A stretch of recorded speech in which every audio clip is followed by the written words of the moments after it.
요한복음 3장 16절이라는 제목을 가지고 오늘 하나님의 말씀 나누겠습니다. 여러분 지금 제목이 이상하죠, 그죠? 요한복음 3장 16절.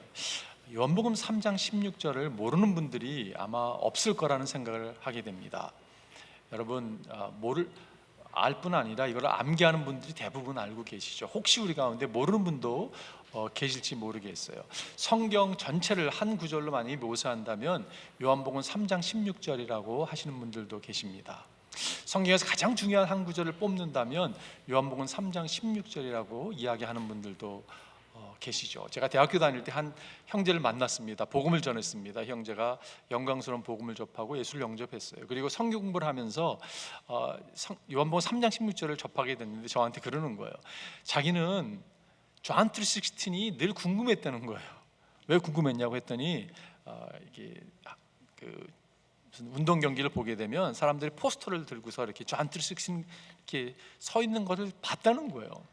근데 요즘 같으면 여러분 서치 엔진이 이렇게 찾아보면 되지만 그 당시에는 뭐 좀 그래도 찾아보면 찾을 것인데 그 궁금했다는 게 좀 의아하게 느껴졌습니다. 여러분 오늘 우리가 잘 아는 말씀이지만 이것을 우리가 한 절 한 절, 한 대목 한 대목 정말 다시 한번 말씀을 바라보면서요, 이 말씀이 우리에게 이렇게 마음에 각인되기를 바랍니다. 여러분과 제 마음에 이게 새김바 되기를 바라요. 그래서 이 말씀을 아시는 분들은 처음 말씀을 접하는 그런 심령으로 나아갔으면 좋겠어요. 처음 접하는 분이 계실지 모르겠는데 하나님께서 오늘 우리의 심령 가운데 말씀, 음성을 들려주시기를 바랍니다. 여러분의 마음 가운데 제가 좀 각인을 시키기 위해서 제가 이렇게 한번 시작해 봤으면 좋겠습니다. 여러분 이 요한복음 3장 16절을 어린아이들이 율동과 함께 찬양하는 게 있거든요. 제가 뭐 율동한다는 게 좀 이상하지만 그래도 여러분 마음 가운데 좀 새김바되기 위해서 제가 한번 어린이 찬양 한번 불러보겠습니다. 하나님이 세상을 이처럼 사랑하사 독생자 예수 주셨으니 누구든지 예수 믿으면 멸망하지 않고 영생을 얻으리라. 요한복음 3장 16절. 좀 각인되셨습니까? 율동 보느라고 그냥 정신이 없으셔서 그죠? 아마 오늘 이 말씀이요, 잘하는 말씀이 아니라 주님께서 우리에게 이렇게 친히 오셔서 말씀해 주신 말씀이 되었으면 좋겠어요. 니고데모와 지금 대화하는 가운데 예수님께서 이 위대한 말씀을 하고 계시는데 여러분과 제가 예수님이 말씀하시는 이 현장에서 주의 음성으로 여러분과 제 마음 가운데 각인되기를 바랍니다. 오늘 저는 포인트를요 그냥 성경 그대로 적었습니다. 하나님이 세상을 사랑하셔서, 오늘 본문은 하나님이 세상을 이처럼 사랑하셔서 외아들을 주셨으니 이는 그를 믿는 사람마다 멸망하지 않고 영생을 얻게 하려는 것이다. 세상을 이처럼 사랑하셨다고 말씀하고, 여러분 세상이 누구입니까? 세상은 헬라어로 코스모스라는 단어인데 이 단어의 뜻 가운데 하나가 이런 뜻이 있습니다. 자신이 하는 일이 너무 바빠가지고 하나님에 대해서는요 전혀 관심이 없는, 자기 일이 너무 바쁘기 때문에 하나님에 대해서 전혀 생각하지 않는 세상을 가리키는 모습 가운데 이런 단어의 뜻이 있습니다. 한마디로 얘기하면요 하나님에 대한 관심이 없는 거예요. 여러분 사실 세상은요 영적인 것에 관심이 없습니다. 그런데 그런 관심도 없는, 하나님을 생각도 하지 않는 그 세상을 하나님은 사랑하셨다라고 말씀하고 있어요. 지금도 사랑하신다고 성경은 말씀하고 있습니다. 니고데모가 이 이야기를 접했을 때 얼마나 놀랐을까, 얼마나 황당했을까라는 생각을 하게 됩니다.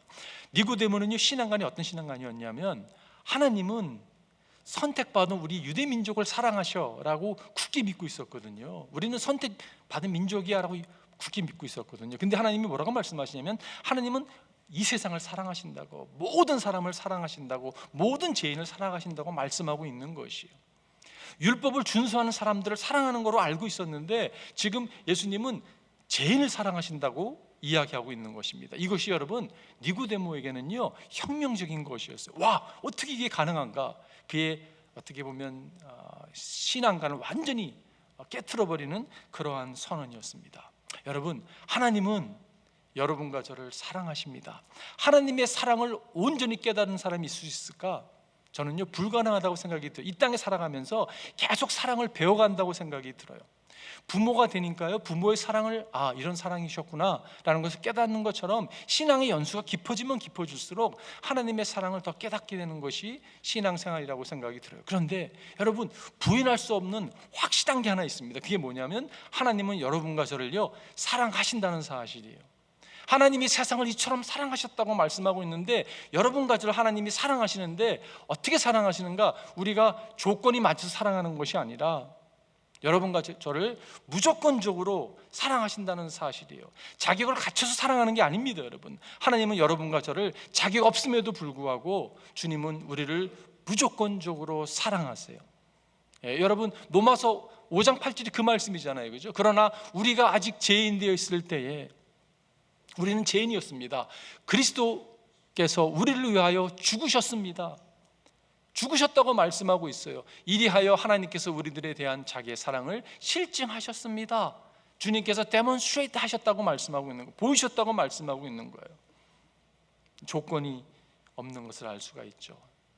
내가 십계명을 다 지키면 내가 사랑할게, 그게 메시지가 아니잖아요, 그죠? 내가 산상순을 다 준수하면 내가 널 사랑할게, 여러분 그렇지 않습니다. 죄인 되었을 때에 우리를 사랑했다라고 주님은 말씀하고 있어요. 누가복음 19장에 보면 삭개오라는 인물이 나오죠. 저는 개인적으로 삭개오를 참 좋아합니다. 이 이야기를 좋아하는 이유를 제가 다시 한번 말씀을 생각해 봤어요. 내가 좋아하는 이유는 삭개오가 저 같은 거예요. 여러분, 성경 인물들이 그렇게 다가올 때가 있잖아요, 그죠? 삭개오는 여러분 세리장이었습니다. 여리고성에 사는 삭개오가 세리장이었어요. 그런데 그는 키가 작았다고 성경은 묘사하고 있는데, 원문을 찾아보게 되면 이것이 그냥 보통 키 작은 의미가 아니라 장애를 앓고 있을, 태어날 때부터 그러한 키 작음이었습니다. 아마 그가 성장하면서 동네 아이들에게 아마 놀림을 당했던 것 같아요. 그의 마음 가운데 어떤 쓴뿌리를 심었냐면, 기회만 나에게 찾아온다면 내가 꼭 복수하리라, 아마 그런 생각을 가지고 자랐던 것 같습니다. 그가요, 로마 정권 아래에 있을 때, 여러분, 유대인들이 로마 정부를 위해서 일한다는 것은요 수치스러운 일이었거든요. 근데 그는 상관하지 않았습니다. 내가 만약에 복수를 할 수만 있다면, 내가 놀림 당했던 것을 내가 만약에 그들에게 복수할 수만 있다면 상관하지 않고, 그는요 로마 정권 아래에 있는 세리 일을 감당했었고 세리장까지 됐습니다. 많은 사람들, 자기 동족에 정말 동족들 속여가면서 돈을 모았기 때문에 그는 큰 부자였다라고 성경은 이야기하고 있어요. 근데 여러분, 그의 마음은 늘 공허했습니다. 친구도 하나도 없고 사람들이 자기를 미워하는 것을 그가 왜 몰랐겠습니까? 여러분, 사람이 자기를 미워하는 것뿐만이 아니라 자기 자신도 자기가 싫은 거예요. 그러는 가운데 예수에 대한 소문을 듣습니다. 내가 그분 한번 만나봤으면 좋겠다라는 생각이 찾아왔어요. 나의 공허함을 좀 채울 수 있는 분이 혹시 그분이 아닐까라는 생각을 갖고 있었는데, 지금 예수가 지나간다는 이야기를 접하죠. 여러분, 예수가 지금 지나간다는 이야기를 접하고 가서 보고 싶었지만 그는 키가 작았습니다. 그를 알아보는 사람이 많았기 때문에 만약에 군중들 가운데 나아갔다면요 막 이 팔꿈치 공격을 아마 당했을 것이에요. 모른 척하면서. 그래서 그는 그 일을 접고서 나무에 올라가잖아요, 그죠? 대충 예수님이 이렇게 지나가시는 것 같으니까 멀찌감치 예수를 보면 좋겠다 싶어서 뽕나무에 올라가 있습니다. 근데 여러분, 놀라운 사실이 우리가 성경을 통해서 알게 되잖아요. 예수님께서 이렇게 길을 가시다가 삭개오에 올라가 있는 나무에 밑에 딱 쓰시는 거예요. 여러분, 그 나무에 서서 예수님이 뭐라고 말씀하셨습니까? 이 양심 없는 놈아, 내가 어떻게 네 동족을 등쳐오며 살아갈 수 있는, 넌 도둑놈이야, 네 죄를 네가 알렸다, 이렇게 말씀하지 않으셨어요, 그죠? 주님이 이렇게 말씀하셨습니다. 예수께서 그곳에 이르러서 쳐다보시고, 지금 삭개오를 쳐다봤습니다. 그에게 말씀하셨다. 삭개오야, 어서 내려오너라. 오늘은 내가 내 집에 묵어야 하겠다. 아니, 어떻게 예수님이 내 이름을 아시고 처음 뵙는 분인데 삭개오야라고 이야기하고 있어요. 여러분, 삭개오라는 이름은 아마 삭개오의 아버지가 이름을 지어줬을 거예요, 그죠? 그 이름의 뜻은 righteous one이라는 뜻입니다. 위로운 자야라는 뜻이에요. 나는 위롭지 않은데요? 근데 주님이 삭개오를 바라볼 때 그렇게 보신 거예요. Righteous one. 여러분, 우리가 그 이야기를 알죠. 삭개오가 단숨에 내려와서 예수님을 자기 집에 모시고 회개하고 변화받는 이야기, 여러분 잘 아는 이야기입니다. 삭개오가 변했던 것은요, 예수님의 꾸준함이 아니었습니다. 예수님이 무조건적으로 사랑하시는 그 눈을 보았기 때문에라고 저는 생각이 들어요. 그리고 그 음성을 들었습니다. 주님께서 우리를 그렇게 불러주신다는 것이요, 우리의 이름을 아시고 불러주시는 예수님. 어쩌면 우리 가운데 어떤 분들은요, 오늘 상태가 나무 위에 올라가 있는 분이 계실지 모르겠어요. 사람들은 예수를 보러 가까이 다가가지만 다가갈 수가 없는 거예요. 그냥 멀찌감치 이 정도면 충분해. 그러나 마음의 공허함과 갈등과 염려 근심과 인생에 대한 많은 물음표를 가지고 힘들어하는 가운데 나무에 앉아 계신 분이 계실지 모르겠어요. 여러분, 그런 분이 혹시 계시다면 오늘 주의 음성을 듣는 시간 되기를 바랍니다. 주님께서 여러분과 저의 눈을 쳐다보시면서 말씀하실 것이에요. 우리의 이름을 부르시면서 경우가 어서 내려와라. 내가 내 집에 거하기를 원한다. 우리를 부르시는 주의 음성을 여러분과 제가 듣기를 바랍니다. 예수님은 여러분과 저를 사랑하십니다. 하나님은 세상을 이처럼 사랑하셨다고 말씀하고 있어요. 우리가 무엇을 해서도 아니고, 우리가 자격을 갖춰서도 아니고, 주님은 우리를 무조건적으로 사랑하세요. 인간은 조건적입니다, 여러분. 얼마나 우리가 조건적입니까, 여러분? 그걸 부부 가운데서 느낄 때가 많지 않습니까, 여러분? 자녀 가운데서도, 부모와 관계, 성도 관계에서도 그런 모습을 많이 봐요. 그러나 하나님은 그렇지 않습니다. 하나님은 조건적이지 않으세요. 아니, 하나님은 무조건적으로 우리를 사랑하시는 분이세요. 요한계시록에 보게 되면 또 신실한 증인이시오, 죽은 사람들 첫 열매이시오, 땅 위의 왕들의 지배자이신 예수 그리스도께서, 그분은 만왕의 왕 만주해 주십니다. 내려주시는 은혜와 평화가 여러분에게 있기를 바랍니다. 그분은 은혜의 하나님, 평강의 하나님이세요. 평가와 은혜를 우리에게 주시는 분이신데, 예수 그리스도께서는 우리를 사랑하시며 자기의 피로 우리를 죄에서 우리를 해방하여 주셨고, 여러분, 네가 죄를 갖다가 회개하고 죄를 갖다가 말끔 씻고 좀 이렇게 의로운 사람이 되면 내가 사랑할 게가 아니잖아요. 순서가 우리를 사랑하셔서 주님께서 우리를 해방시켜 주신 거예요. 사랑하셔서 주님께서 희생해 주셨다는 말씀을 이야기하고 있습니다. 유명한 이런 이야기가 있죠. 어떠한 베트남 전쟁에 참여했던 한 병사가 돌아오게 됐습니다. 샌프란시스코에 내리게 됐어요. 전화를 부모님께 드리죠. 엄마 아빠, I'm finally home. 엄마 아빠가 너무 기뻐하는 겁니다. 고생했다고. 근데 부탁이 하나 있다고. 엄마, 내가 지금 집에 돌아가야 되는데 내 친구와 함께 왔다고. 친구가 머물 곳이 없는데 함께 가도 되냐고. 나도 만나보고 싶다고. 데려오라고. 근데 이 친구가 갈 곳이 없는 친구인데 계속 살아야 될 것 같은데 그래도 되겠냐고. 더더욱 전쟁에서 팔다리를 잃은 저는데 같이 가도 되겠냐고. 그러니까 그거는 말이야, 그거는 너도 그렇고 모든 식구들을 어렵게 하는 일이기 때문에 그거는 허락할 수 없을 것 같다고. 내가 다른 자리 한번 찾아보겠노라고 이야기를 합니다. 그러고 나서 여러분, 얼마가 지나서 샌프란시스코 그 경찰청에서 연락이 왔습니다. 당신이 아들처럼 보이는 사람인데 자살한 것 같다고. 급하게 달려갔는데 보니까 아들이었습니다. 아들의 팔다리가 없었습니다. 여러분, 이 이야기를 들었을 때 저는 처음에 부모의 마음도 몰라도 한참 모르는 놈이다 하는 생각이 들었어요. 근데 여러분, 동시에 어떤 생각이 들었냐면, 세상은 그렇게 조건을 맞출지 모르겠습니다. 잘난 사람, 재밌는 사람, 편안한 사람, 조건을 갖춘 사람을 사랑하는 게 세상일지 모르겠어요. 근데 하나님은 그렇지 않잖아요, 그죠? 조건, 자격을 갖춰서가 아니라 팔다리가 없음에도 불구하고 주님은 우리를 사랑하신다는 사실, 여러분, 이것이 우리 심령 가운데 각인되기를 바랍니다. 하나님은 여러분과 저를 사랑하세요. 무조건적으로 사랑하십니다. 사랑하셨기 때문에 주님은 우리에게 외아들을 주셨어요.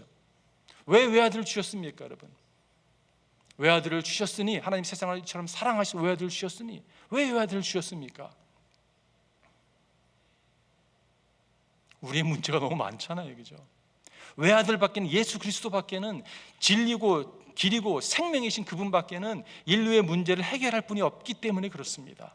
여러분, 우리가 끊어안은 문제가 얼마나 심각합니까? 요즘에 일어나는 일들을 보십시오. 미국 땅에서 일어나는 일들을 보십시오. 총기 사고가 끊임없지 않습니까, 여러분? 그 인종 차별, 에이시안 무슨 그 증오 범죄, 수많은 막 총기 사건, 얼마나 심각한지 모르겠어요. 모든 문제에 여러분 근본적인 것은요, 인간이 인류가 하나님을 떠났기 때문에 그렇습니다. 아버지를 떠났기 때문에 그래요. 근데 그것을 해결할 수 있는, 아버지를 떠났는데 돌이키게 할 수 있고 회복시킬 수 있는 유일한 분은 예수 그리스도이기 때문에 그렇죠. 그래서 하나님께서 외아들을 보내주신 거죠. 그 미국에서 수백만 달러를 들여서요 연구를 했습니다. 수많은 학자들, 연구가들 모아서 이렇게 연구를 했어요. 미국에 지금 문제가 그렇게 심각한데 그 근원이 무엇인가, 뭐가 문제인가. 그래서 여러분 사회학적으로도 여러 가지 측면에서 연구를 했는데 공통점을 하나 발견했습니다. 공통점이 뭐였냐면요, 아버지의 부재였어요. 한국 사회는 몰라도 미국 사회가 아버지가 없었어? 라고 생각할지 모르겠어요. 아버지의 학대, 아버지의 무관심, 아버지의 부재가 미국이 끊어안고 있는 문제의 발단이었다라고 이야기를 합니다. 여러분, 육신의 아버지가 없어도 여러분 이게 케아리칸 정말 난장판이 된 인생을 살아갈 수 있는 게 인간의 모습이에요. 하물며 하늘 아버지를 거절하고 떠난 인류가 어떻게 있습니까, 여러분? 답이 안 보이는 거죠, 그죠? 여러분, 물고기는 물 안에 있을 때만 자유로울 수 있잖아요, 그죠? 우리는 하나님의 형상으로 창조를 받았기 때문에 하나님을 떠나서는 살 수가 없습니다. 그걸 아셨기 때문에 예수 그리스도를 우리에게 보내주셨어요.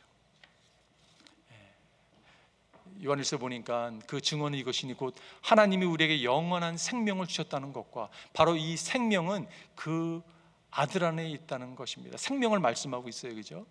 그 아들을 모시고 있는 사람은 생명을 가지고 있고 하나님의 아들을 모시고 있지 않는 사람은 생명을 가지고 있지 않습니다. 생명을 주셨다. 주님께서 생명을 주셨습니다. 근데 어떻게 했어요? 아들을 주셨는데 아들을 거절했죠. 아들을 죽였습니다. 여러분 그런 생각할지 모르겠어요. 그 유대 그 지도자들이 예수를 죽인 거 아니냐고, 로마 병정이 예수를 십자가에 못 박은 거 아니냐고. 여러분 그렇습니까? 네, 맞죠. 그러나 여러분 십자가에 예수를 못 박은 장본인은 여러분과 저예요. 우리가 예수 그리스도 십자가에 못 박았습니다. 내가 든 망치로 예수를 십자가에 못 박았어요. 근육이 기억하고 있잖아요, 그죠? 내가 예수를 못 박았습니다, 여러분. 그러한 무지한, 정말 아무것도 모르는 여러분과 저를 위해서 주님이 희생하셨어요. 근데 나중에 알고 보니까 이 모든 것이 하나님의 구원의 계획이었다는 것이 얼마나 감사한지 모르겠어요. 신비스러운지 모르겠어요. 그리고 주님은 끊임없이 우리에게 사랑의 메시지를 전해주고 있습니다. 여러분 죽음이 끝이 아니었잖아요, 그죠? 죽음의 주님은 부활하셨습니다. 근데 부활을 한번 묵상해 보시죠. 부활은요, 우리를 향해 끊임없이 전달해 주시는 주 예수 그리스도의 사랑의 초대예요. 믿음을 자꾸 요구하시잖아요, 그죠? 여러분 주님께서 이렇게 말씀하셨어요. 예수께서 마르다에게 나는 부활이요 생명이니 나를 믿는 사람은 죽어도 살고 살아서 나를 믿는 사람은 영원히 죽지 아니할 것이다. 내가 이것을 믿느냐? 여러분 주님께서 오늘 마르다가 아니라 여러분과 저에게 이 이야기를 하고 있다고 한번 생각해 보십시오. 내가 이것을 믿느냐? 나는 부활이요 생명이라고. 내가 이것을 믿느냐? 이 믿는다는 질문은요, 우리를 향한 사랑의 초대라는 것이, 이거를 네가 놓치지 않았으면 좋겠다고 주님이 이렇게 말씀해 주시는 말씀이라고 믿습니다. 마지막 세 번째는요, 사랑하셔서 외아들 주셨습니다. 주신 이유가 멸망하지 않고 영생을 얻게 하려는 것이다. 멸망하지 않고 영생을 얻게 하려는 것이다 라고 성경은 선포. 여기서 멸망하지 않는다는 뜻을 찾아보니까 영원히 회복이 불가능한 상태를 말씀하고 있습니다. 여러분, 영원히 회복이 불가능한 상태, 소망이 단절된 그러한 모습이에요. 예수 없이는요, 인류는 소망이 없습니다. 영원히 멸망할 수 없는 그 상태에 있을 때 주님께서 외아들을 보내주심으로 여러분과 저로 하여금 영생을 얻게 하려고 하셨다고 말씀하고, 영생, 지난주에도 말씀 나눴지만 영생은 하나님 아는 거라고 말씀하고 있어요. 그죠? 영생이 무엇입니까, 여러분? 요한의 사전 구절을 보니까 하나님의 사랑이 우리에게 이렇게 드러났으니 곧 하나님이 자기 외아들을 세상에 보내주셔서 우리로 하여금 그로 말미암아 살게 해주는 것이다. 영생은 뭐냐면 사는 거예요. 사는 것. 산다는 의미는 죽었다는 전제가 있잖아요, 그죠? 여러분, 우린 죽었던 자들입니다. 그런데 예수로 통해서 영생을 얻는다는 것은 살아나는 것입니다. 진짜 삶을 살기 시작하는 것이요. 여러분과 제가 진짜 삶을 살아가기를 바랍니다. 여러분, 기독교인이요, 종교인이 되는 게 아니에요. 니고데모가 얼마나 답답했으면 예수를 밤에 찾아갔습니까? 왜냐하면 율법주의를 선포하고 붙들고 살았지만 여기에 답이 없는 걸 알았거든요. 이게 허상이라는 걸 알았거든요. 그러니까 밤에 찾아갔잖아요, 그죠? 여러분, 그 당대 종교자들은요, 길거리에서 기도하는 걸 좋아했습니다. 사람이 각광받는 걸 좋아했어요. 그러나 속이 헝 비어있는, 생명의 능력은 아무것도 없는 거룩한 모습은 진일지 모르겠지만 가짜였다는 것이에요. 주님이 오늘 우리에게 주시는 말씀이 있다면 너 진짜가 되어야 된다고, 너 진짜가 되어야 된다고 주님이 말씀하고 있다는 것이에요. 여러분과 제가 진짜가 되기를 바라요.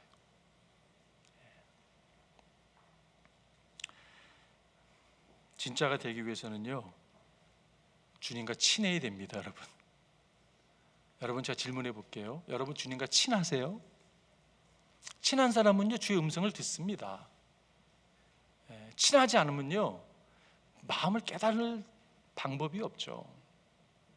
여러분과 제가 예수님과 친하라는 걸 어떻게 알 수 있을까?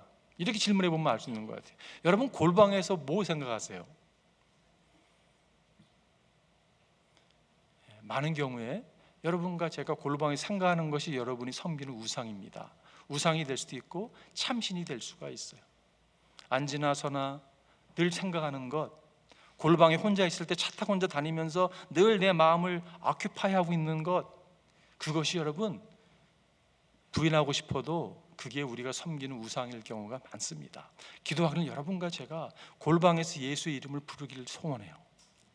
예수님의 이름을 높이기를 바랍니다. 예수 사랑해요, 그 찬양을 드리길 바라요. 예수 당신 나의 왕입니다, 그 찬양을 드리길 바랍니다.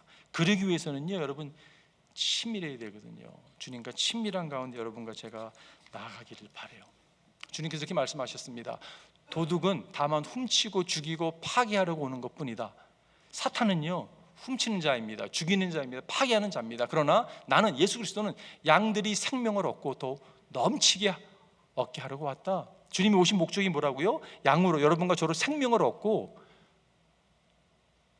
have it to the full, 충분히, 풍성히, abundantly, 여러분 넘치는 삶으로 주님이 우리를 초대하고 있다는 것이. 하나님의 관심은 여러분과 제 풍성한 삶에 있습니다. 여러분 그거 아세요? 하나님의 관심은 여러분과 제가 행복히 사는 것에 관심 있는 거 아세요? 풍성한 삶을 누리는 데 관심이 있습니다. 부모가 자녀가 풍성한 삶을 사는데 관심이 있잖아요. 행복에 관심이 왜 없습니까, 여러분? 우리 하늘 아버지도 동일합니다. 근데 풍성한 삶 어떻게 살 수 있을까요? 쉽습니다, 여러분. 제가 가르쳐 드릴게요. 순종의 삶이에요.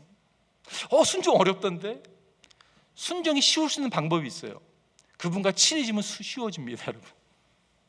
주님의 마음을 깨닫고 주님의 사랑에 너무 간절히 정말 깊이 가운데 나아가게 되면요, 하나님, 오늘 장로님 기도해 주셨는데 이 길이 진리의 길이고 이 길이 생명의 길인데 당연히 순종하고 나가죠. 왜 갈등하고 왜 불순종하고 살아갑니까? 친하지 않거든요. 주의 말씀이 내 가운데 다가오지 않거든요. 그러니 내 원하는 대로 살 수밖에 없는 게 우리의 모습입니다. 기도하기는 여러분과 제가 주님과 친밀한 가운데 나아가기를 바라요. 그리고 순종으로, 믿음으로 살아가는 인생 되기를 바랍니다. 그럴 때 여러분 행복한 삶을 산다고 주님이 약속하셨잖아요, 그죠? 풍성한 삶을 산다고 말씀하셨습니다. 영생이라는 것은 예수님이 삶 가운데 주인 되시고 이끄심을 받는 삶이잖아요, 그죠? 영생은 이 땅에서부터 누리다가 영원한 나라에 이어지는 게 영생이잖아요. 적용을 한다면, 자, 하나님이 세상을 사랑하셨습니다. 그래서 외아들 주셨습니다. 멸망치 않고 영생을 얻게 하라고 하셨는데 조건이 따르잖아요, 그죠? 그게 무엇입니까? 이를 믿는 자마다 믿음을 요구하고 있어요. 근데 여러분 정말 믿으세요? 여러분과 저에게 한번 물어봤습니다. 내가 정말 예수를 믿는가? 여러분 정말 예수 믿으세요? 어느 목사님이 목사님들 모아놓고 돌아가시면서 마지막 정말 목사님들에게 했던 메시지가 예수 믿으라고. 목사님들이 얼마나 예수를 안 믿으면 그 목사님이 돌아가시 전에 유언처럼 말씀했을까요? 목사 그렇다면 우리는 어떻습니까, 여러분? 여러분 진짜 예수 믿으세요? 여러분 진짜세요? 믿는다는 것은요 다짐이 아닙니다. 그냥 내가 주님에 대해서 알고 있는 것 그 차원이 아니에요. 믿음은 행함과 함께 일한다고 말씀하셨어요, 그죠? 믿는다는 것은 결단을 내리고 주의 길을 가는 거잖아요, 그죠? 저는 기도하길 여러분과 제가 결단 내리기를 바랍니다. 제가 과거 이 예언을 했는지 안 했는지 헷갈리는데 그래도 맞다고 생각해서 여러분 적절하다고 생각 예언을 하고 원하는데요. 어느 목사님이 신장 이식을 하게 됐다고 합니다. 근데 기증자가 필요한 거예요. 그런데 그 목사님이 자신이 뭐 기증자를 성도 가운데 찾는다는 게 좀 그렇잖아요, 그죠? 그런데 외부 강사님이 오셔서 설교를 하시다가 이분이 갑자기 성령의 감동을 받으셨는지 여러분의 목사님이 신장 이식 기증자가 필요한데 혹시 이 가운데 신장 이식할 기증할 분이 계시면 손 한번 들어보라고. 근데 여러분 놀라운 일이 일어났습니다. 큰 교회인데요 1000명에 넘는 사람들이 손을 든 거예요. 얼마나 놀라운 일입니까? 이 목사님이 감동을 받았어요. 여러분들 정말 여러분들의 목사를 사랑하는군요. 근데 한 사람만 필요한 거지 1000명이 필요한 건 아니니까 그러면 기도하는 가운데 한 사람을 선정하기 원한다고. 그래서 오리털을 하나 뽑아가지고요 위에서 날렸다고 합니다.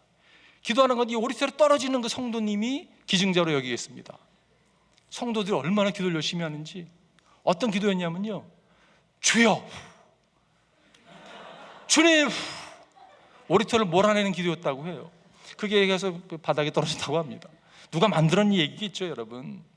여러분 믿음이라는 게요 우리가 이렇게 말로 하는 게 아닙니다. 하나님이 어쩌면 우리에게 결단을 요구할지 모르겠어요. 하나님 내가 믿음으로 살겠습니다. 오늘 찬양이 얼마나 감사한지 모르겠어요. 정말 믿음으로 성령이 이끄시는 가운데 믿음으로 살아가는 우리가 되기를 바라요. 제가 결론 내리면서 요한복음 30절이 너무 좋더라고요. 요즘 묵상하면서 여러분 그 영어 표현 가운데 ism이라고 있죠. ism 무슨 뭐 communism 할 때 그 어떤 뭐 공산주의 이렇게 그 ism에 대한 답을 이렇게 요한복음 3장 16절에 하고 있다는 생각이 들었어요. 우리가 지금 겪고 있는 수많은 ism 가운데 어떤 ism들이 있습니까? racism이 있잖아요. 인종 차별주의 이런. 여러분 요한복음 3장 16절은 거기에 대해서 선포하고 있잖아요, 그죠? 어떠한 레이스가 다른 그 인종들보다 더 우월하다고 생각하는 사람들 향해서 말도 안 되는 얘기하지 말라고 하나님 모든 사람 사랑한다고 말씀하고 있어요. 여러분 한국 사람으로서 절대 그런 인종적인 우월감 가운데 절대 거하지 마십시오. 반성경적인 생각이죠.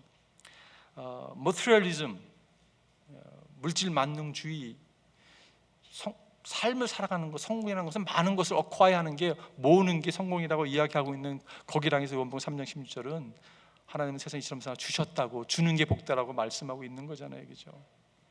리걸리즘, 율법주의, 어떠한 하나님께 나아가 구원받기 위해서는 많은 덕을 업보를 쌓아야 된다고 생각하고 율법을 행해야 한다고 생각하는 향해서 예수를 믿는 것이 길이라고 말씀하고 있습니다. 플로럴리즘, 다원주의, 종교가 많지만 다 이거 한 이야기하는 거 아니냐고 한 길로 절대 그렇지 않습니다. 속지 마십시오.